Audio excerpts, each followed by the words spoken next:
여러분께서는 지금 경제학자 곽수중이 보는 새로운 시사, 곽수중의 뉴스 정면 승부와 함께하고 계십니다.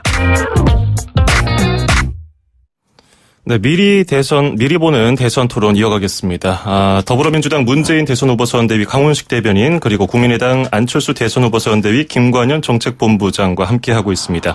저희 청취자분들이 주신 문자를 한번 읽어보고 그에 대해서 답변을 들어보면서 시작을 해보겠습니다. 먼저 5505번 쓰시는 분이 후보들의 안보에 대한 생각을 들어보니까 안일하게 느껴집니다. 걱정입니다. 이런 문자. 강하게 오셨는데요. 먼저 강훈식 의원. 네.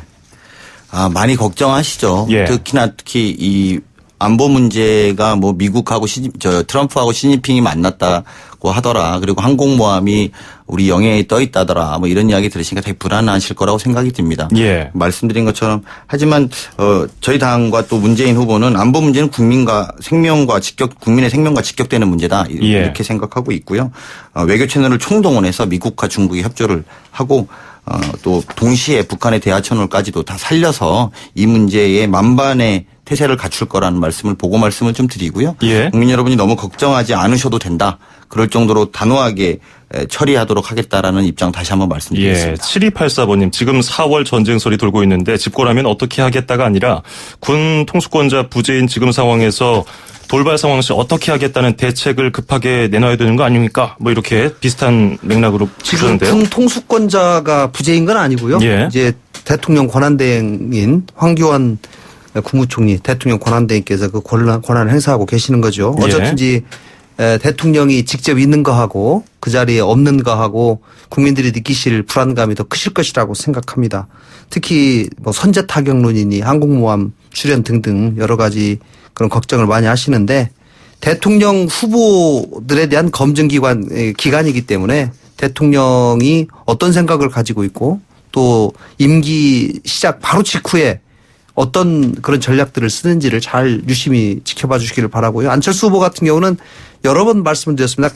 제일 먼저 국가안보실장을 임명하겠다. 그리고 미중 정상과 통화를 하겠다. 특히 이 트럼프 대통령이 안 후보님과 와튼스쿨 동문입니다. 예. 그래서 가장 가까운 시간 안에 만나서 협상을 하고 이 북핵 문제 해결에 관한 나름의 방안을 마련하려고 노력하고 있다는 말씀 드리겠습니다. 제가 이제 잠깐만 말을 좀 덧붙이면 사실은 이제 와튼스쿨 동물이라서 이게 좀 외교 채널이 잘 될지는 잘 모르겠어요. 예. 예. 근데 떠나서 사실은 오히려 이번 선거 과정에서 문재인 후보가 안보 비상회의를 5+5로 초당적으로 한번 하자고 제안한 적이 있었죠. 그렇죠. 근데 이게 오히려 이런 정말 진정성 있는 제안, 여야 상관없이 모두 모여서 하자는 제안이 성사되지 않았습니다.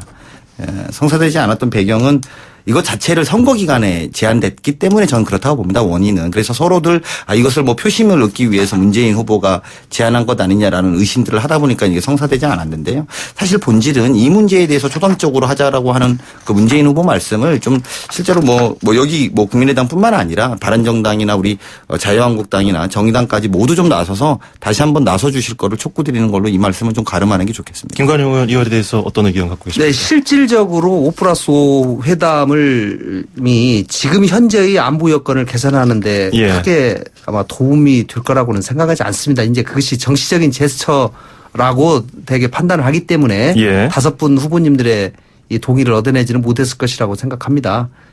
누가 대통령이 되든지 간에 대통령이 되고 난 다음에 다시 5+5 회담을 제안을 해서 거기서 대통령이 초당적인 대처를 하는 모습을 보여줄 것을 저는 기대하겠습니다. 예, 알겠습니다. 자, 첫 번째 정책은 사드 배치 그리고 안보 관련된 이야기 들어봤고요. 보육 공약으로 넘어가 보겠습니다.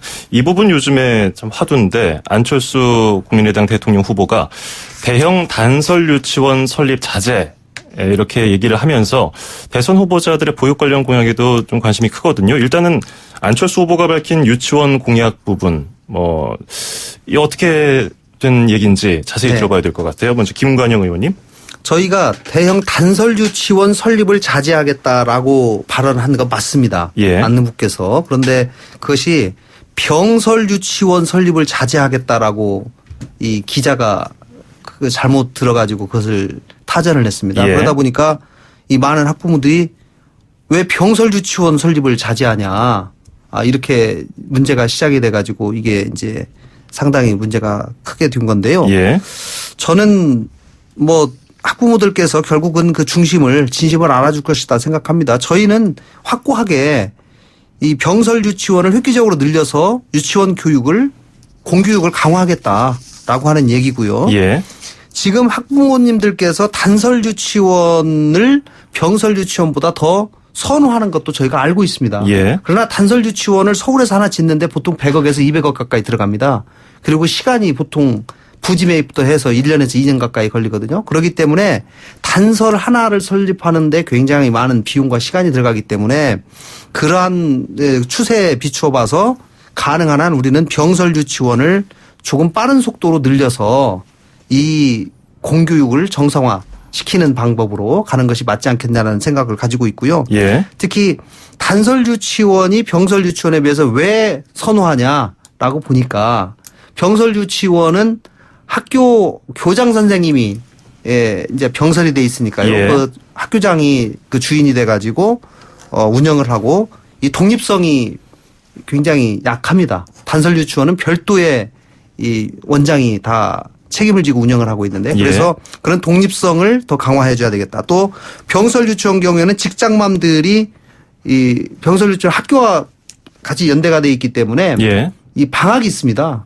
그러니까 직장맘들은 방학 있으면은 애들 보내기가 어렵지 않겠습니까? 이제 그런 측면에서 병설 유치원을 보다는 단설 유치원을 대단히 많이 선호하고 있는데 그런 점들은 또 병설 유치원을 증가해 나가더라도 보완해 나가야 될 과제다. 이렇게 저희들이 생각합니다. 예, 일단 청취자분들 많이 아시겠지만 일단 유치원 시스템이 사설하고 고공립으로 나뉘는데 네. 고공립이 단설하고 병설하고 또 나뉘죠. 네, 그렇습니다. 단설은 방금 말씀해 주신 것처럼 뭐 좀 네. 독립된 유치원이고 병설은 어디 초등학교에 네. 속해 있는 병설 유치원 이런 거죠. 네, 네.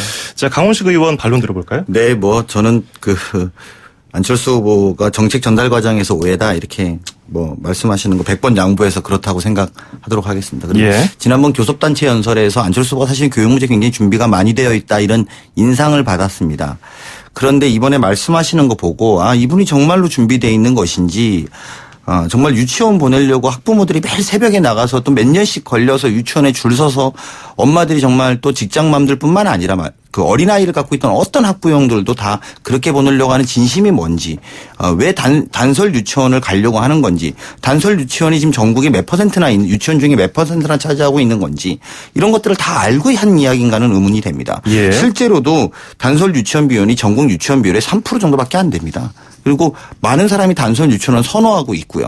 근데 그것을 단순하게 병설 유치원 6,000개 수준으로 끌어올리겠다. 물론 이 공약도 저는 현실적이진 않다고 봅니다만 이렇게 해서 실제로 많은 선호가 있는 것에 대해서는 약간 배제하고 제가 그냥 일을 해보려고 안철수 후보를 생각을 해보면 몇천 명의 유치원장이 모인 행사 장소에서 유치원장 입맛에 대한 이야기를 한 것 아닌가. 그렇지 않고 정말로 아이들의 엄마 또 아이들의 아빠를 생각하면 이렇게 말씀하실 수 있었을까. 보육정책과 또 어린아이들의 교육정책에 대해서 근본적 대비가 되어 있는가에 대한 의구심을 가질 수밖에 없다라는 안타까움이 좀 들고요. 공립유치원에서 20년 재직한 교사들도 단설 유치원은 대형 마트처럼 생각하지 말라고 이야기하고 있습니다. 예. 그리고 실제로도 많은 맞벌이 부부들이 아이를 더 낳지 못하는 이 저출산 시대에 정말 아이를 좀 제대로 맡기는 공간이 2년 3년 전부터 약속받아서 들어가서 줄을 서고 있습니다. 근데 이런 문제에 보면은 교육 철학이 부재한 것이다. 교육에 대한 공약은 제대로 냈을지 모르겠습니다만 그것은 뭐 판단하시는 분들이 판단해야 될 문제지만 정말 아이들을 키우는 부모의 마음 또 아이 엄마의 마음을 제대로 모르고 교육 철학의 부재의 지점들을 단면적으로 드러낸 일이 아니었나 생각이 들고요. 예. 이 부분에 대해서도 뭐 아시겠습니다만 사실 뭐 사립 유치원은 거의 뭐 입학 경쟁률이라는 게 1대1이고 이 단설이든 병설이든 한 20대 1 정도 됩니다. 그리고 더 입학 대기 기간도 또 병설이든 단설이든 한 2, 3년 정도 걸리는 것 아니겠습니까? 그리고 원비도 2,000원 정도 내외 수준이고요. 반면에 사립은 한 60, 70만 원 정도 됩니다. 비싼데 경우에 따라 다 다릅니다만. 근데 이런 것들을 생각해 보면 정말 나라가 책임져야 되는 아이의 문제. 그리고 교육 공약에 못 미치는 교육 철학의 부재 이 부분을 안철수 후보가 좀 드러낸 것 아닌가 생각이 들어서 굉장히 아쉬움이 많이 듭니다. 예, 학부모들의 현실을 모르는 말이다. 어떻게 보십니까? 김관영 의원 반론 들어보겠습니다. 네, 전혀 사실이 아니고요. 안 후보께서 금방 그것은 민주당 지금 강 의원님도 인정을 하시네요. 상당히 지난번 교섭단체 연설을 보니까 교육 정책에 대해서 상당히 철학이 있고 진일보한 그런 정책을 가지고 계신 것이라고 말씀을 하시는데 맞습니다. 그 보여진 그대로고요. 우리나라 전체 교육 체계 전체를 새롭게 4차 산업혁명 시대에 맞게 뜯어 고쳐야 되겠다라는 중장기적인 목표가 있음과 동시에 예. 특히 보육에 관해서는 국가에서 100% 책임을 지면서 국가가 책임을 져야 된다라고 하는 그 철학에 100% 저희는 동의를 하고 그런 차원에서 어린이집을 운영해야 되겠다라는 생각을 가지고 있고요. 현재 국공립 어린이집 비중이 대단히 낮기 때문에 이 부분을 약 40% 정도로 늘려야 되겠다라고 하는 저희가 공약을 이미 발표를 했고요. 이렇게 하려고 하면 지금 현재 국공립 어린이집 비율이 제가 볼 때 제가 기억하기로 한 20%인가요? 이게 채 안 될 겁니다. 그래서 40% 정도로 늘리려면 약 연간 10만 명 정도의 어린이가 추가로 혜택을 보게 되고 그렇게 하려면은 약 6천 개 정도의 학급이 추가로 개설돼야 된다라고 하는 통계가 나오기 때문에 집계가 나오기 때문에 저희가 연차적으로 병설 유치원에 6천 개 정도의 학급을 더 늘려서 10만 명 정도의 추가적인 혜택을 볼 수 있도록 해 나가겠다라는 생각이고요. 지금 상황을 보면 어쨌든지 간에 우리가 중학교, 고등학교만 보더라도 공립에 비해서 사립학교의 비중이 훨씬 높지 않습니까? 유치원도 지금 현재 우리가 국공립 유치원 보고 정책을 펼 수는 없습니다. 지금 국공립 현재 예를 들면 20%라고 하면 사립이 80%를 담당하고 있는 것이 현실이거든요. 예. 그렇기 때문에 사립과 국공립이 같이 공존하고 상생하면서 교육을 제대로 감당해야 되겠다라는 생각을 가지고 있고요. 다만 부모들 입장에서는 가능한 한 사립보다는 국공립의 비중을 더 선호하기 때문에 이 부분에 시설을 더 확충해 나가는 것이 반드시 필요하다. 그리고 그런 방향으로 갈 것이다라는 말씀을 드리겠습니다. 제가 이 부분에 약간 반론 비슷하게 좀 이게 약간 우리 김관용 의원께서 약간 헷갈린 것 같은데요. 예. 국공립 어린이집 40% 확대하는 건 사실은 각 당이 다 비슷한 입장이라고 봅니다. 제가 이제 말씀하신 칭찬 부분만 말씀하시고 제가 비판한 부분에 대해서는 좀 답변을 좀 해주셨으면 하는 아쉬움이 좀 드는데요. 사실은 그렇습니다. 그 병설 유치원이라는 게 유치원 원장님이 따로 계시지 않습니다. 초등학교 교장 선생님이 같이 하는 겁니다. 보통은 일반적인 단설 유치원 같은 경우에는 유아교육과를 나온 원장님이 정말 좀 세심한 배려들을 하는 것이거든요. 그래서 사실은 이 병설 유치원 6천 개를 증가한다라는 것이 기존의 초등학교 교실을 활용할 수밖에 없는 겁니다. 그래서 초등학교 교장 선생님들이 지금 푸념들은 병설 유치원에 있는 선생님들의 푸념들은 아이들의 방과 후 학급실도 모질란데 여기다가 예. 병설 유치원을 더 늘리고 있어서 이런 것들이 굉장히 불편하다. 물론 지금 인구가 추세가 감소하고 있으니까 그렇게 활용될 용도가 있다라는 부분에 대해서는 이해가 됩니다. 하지만 더 중요한 것은 지금에 있는 아이들도 제대로 교육을 못 받고 있는데 거기다가 병설을 억지로 짓는 것이 과연 옳은 정책이냐라는 의구심을 가질 수밖에 없고요. 근데 이런 면에서 제가 마저 말씀드릴게요. 이런 면에서 보면 오히려 아까 말씀하셨던 국공립 어린이집 40%까지 확대 이것은 저희도 같은 입장이고요. 동시에 보육료를 좀 현실화할 필요가 있을 거라고 봅니다. 그리고 이 보조교사나 대체교사들의 확대하고요. 또 보육교사들이 8시간 노동을 좀 지켜주는 것도 굉장히 중요한 문제라고 봅니다. 예. 중요한 건 아이들이 질 높은 환경에서 그런 보육교사들의 돌봄을 받는 것이 굉장히 중요하다고 보고요. 또 이런 것들을 하기 위해서 누리과정이 국가 책임을 좀 강화하고 지금 누리과정이 매년 문제됐잖아요. 매년 어린이집 원장님들은 국회 앞에 와서 집회를 할 정도입니다. 그래서 이런 것들이 국가 책임을 좀 강화하고 지원금을 현실화할 필요도 있을 거라고 보여집니다. 동시에 좀 나아가서 보육, 요양, 간호까지 3대 돌봄 일자리의 공공성을 좀 강화해야 된다. 이런 것이 우리 당의 입장입니다. 예, 김 의원님 반론 들어볼까요? 보육에 관한 정책에서는 거의 양당이 비슷합니다. 제가 이 부분을 너무 잘 알고 있기 때문에 거의 크게 차이가 없고요. 다만 제가 그러면 강 의원님에게 이어져 한번 여쭤보겠습니다. 현재 국공립 어린이집을 40%까지 늘리겠다. 그럼 어떤 방식으로 늘릴 생각이신가요? 예를 들면 유치원을 늘리겠다. 그럼 유치원을 단설을 그렇게 늘리시겠다는 겁니까? 아니면 병설을 늘리겠다는 겁니까? 지금 유치원하고 어린이집은 다른 겁니다. 아니, 다시 그러면 제가 정확하게 아셔야 되는데요. 예. 유치원과 어린이집은 아주 다른 이야기입니다. 아니, 그냥 유치원을 말씀드릴게요. 그럼 이제 아까 저희가 유치원에 관한 유치원을 얘기니까. 늘린다는 공약을 한 적이 없습니다. 병설 유치원을 6천 개 늘린다는 것이 안철수 후보의 공약입니다. 병설 유치원 6천 개 학급. 예, 6천 개 학급을 늘리겠다는 게 6천 개 학급. 안철수 그거에 대한 재원 마련에 대한 건 안철수 후보 측에서 말을 해야 되고요. 저희는 어린이집을 국공립을 40%까지 늘리겠다고 하는 게 국공립 어린이집을 40% 그렇습니다. 늘리겠다는 그건 건가요? 유치원의 이야기는 한 적이 없었죠. 자, 그러면 저희는 이렇게 말씀드리겠습니다. 그러면은 실제로 국공립 어린이집을 40% 늘리겠다고 하는 것이 어느 정도 어떻게 빠른 시간 내에 이것이 가능할지 저는 굉장히 의문이고요. 다만 국민의당 공약도 갔다고 저희는 하지 이제 아까 않으셨어요? 말씀드린 대로 이렇게 말씀드리겠습니다. 그러니까 이제 아까 강 의원님이 그런 말씀을 하셨어요. 병설유치원의 애로에 대해서 말씀을 하셨습니다.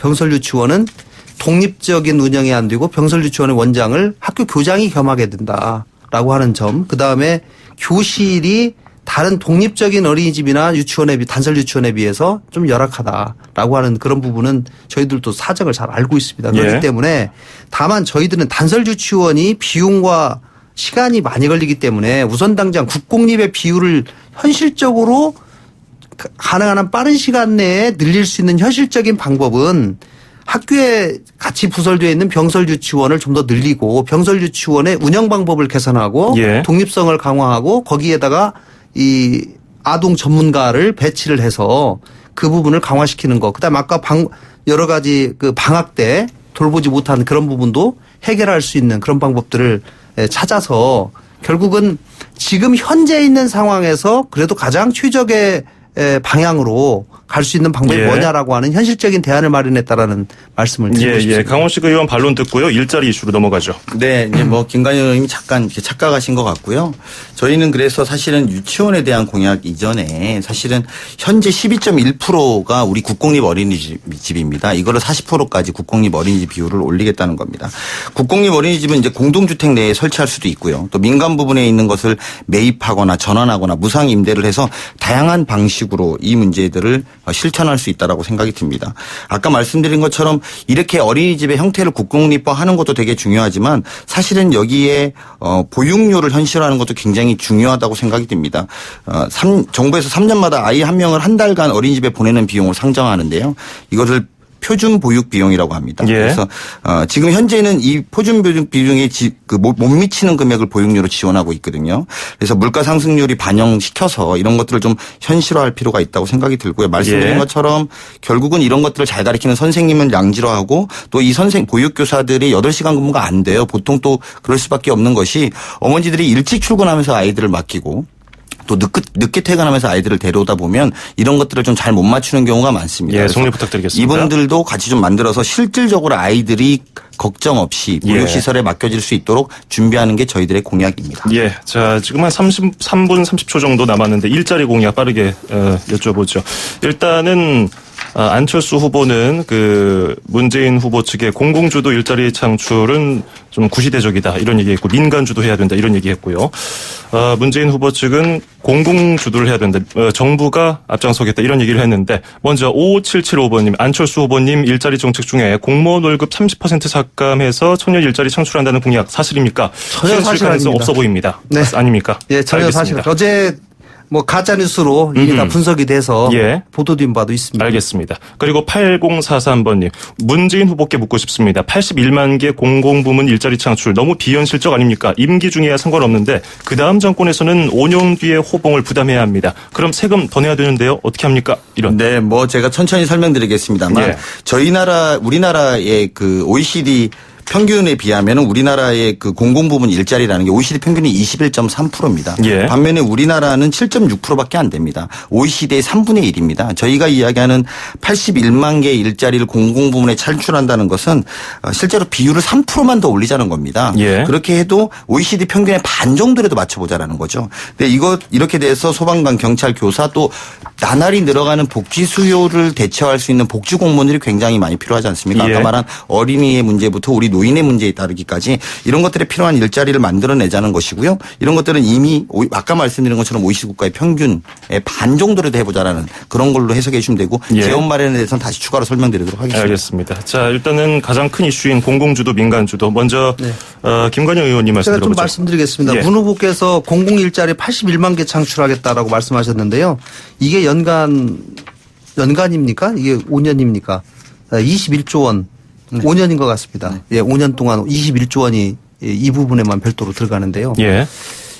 지금 강 의원님께서는 선진국에 비해서 우리나라 공공 일자리 비중이 굉장히 3분의 1 정도 수준밖에 되지 않기 때문에 공공부문 일자리를 더 많이 늘려야 된다. 방향이 맞다라는 취지로 말씀을 하신 것 같습니다. 그런데 그 선진국의 금방 뭐 이렇게 퍼센티지를 21% 7% 말씀하신 그 기준이 어떤 기준에 의해서 산출이 됐는지 저는 좀 이해가 가지 않습니다. 아무리 그렇더라도 우리가 예. 3분의 1 수준밖에 되지 않을까라는 그거는 다시 한번 저도 한번 찾아보겠습니다. 네. 네. 그런데 아마 그쪽에서 얘기해 우리나라 기준이 제가 알기로는 그 7%라는 것은 우리나라는 순수한 공공부문 중에서도 완전한 공무원 부분을만을 얘기를 하고 예. 21%는 공무원 플러스 공기업 내지는 공공부문의 전체적인 일자리까지를 같이 한 것이 아닌가라는 생각이 드는데요.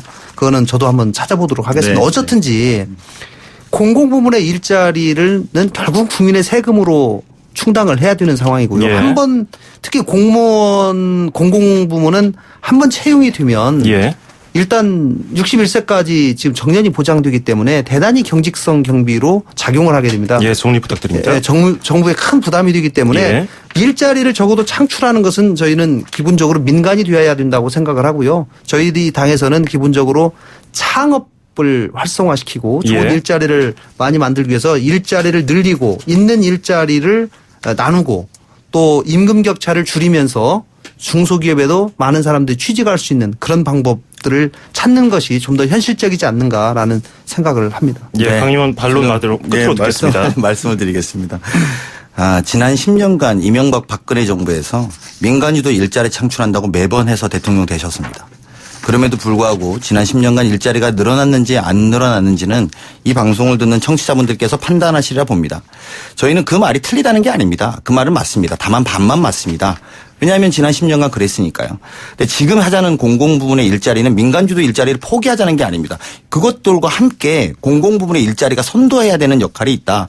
그리고 아까 말씀드린 것처럼 두 번째는요. 지난 10년간 그렇다면 일자리가 늘어난 것이 있는데 그 일자리의 92%는 창업기업과 중소기업에서 늘어났습니다. 그들의 문제는요. 그 중소기업과 창업기업의 문제는 임금 수준이 대기업의 60% 수준밖에 안 된다는 겁니다. 이 임금 수준을 80%까지 끌어올리는 것이 더 중요하고 의미 있다고 생각이 들고요. 예. OECD 평균 관련돼서 말씀 정확하게 찾아보시면 됩니다. 문재인 대표의 기조연설에 들어있는 내용입니다. 예. 그것이 많은 정책가들이 준비를 해서 했기 때문에 그거는 우리 김관영 의원께서 확인해 보시면 되고요. 다만 예. 이런 부분에서 증세가 좀 필요한 것 아니냐. 저는 그 부분에 대해서 국민적 동의를 전제로 해서 일자리와 복지 예산이 필요하다고 하면 일정 정도 가능하다. 이렇게 생각이 들고요. 저희 당은 일자리 공공부문의 일자리를 주도성으로 민간부문의 일자리까지 추동하겠다라는 예, 그런 예. 관점을 갖고 있습니다. 알겠습니다. 자, 많은 반론이 있으시겠지만 오늘 시간 관계상 마무리하고요. 뉴스 정면 승부 미리 보는 대선 토론 더불어민주당 문재인 대선 후보 선대위 강훈식 대변인, 국민의당 안철수 대선 후보 선대위 김관영 정책본부장이었습니다. 고맙습니다. 네, 고맙습니다. 오늘 뉴스 정면 승부 여기까지입니다. 장원석이었습니다. 고맙습니다.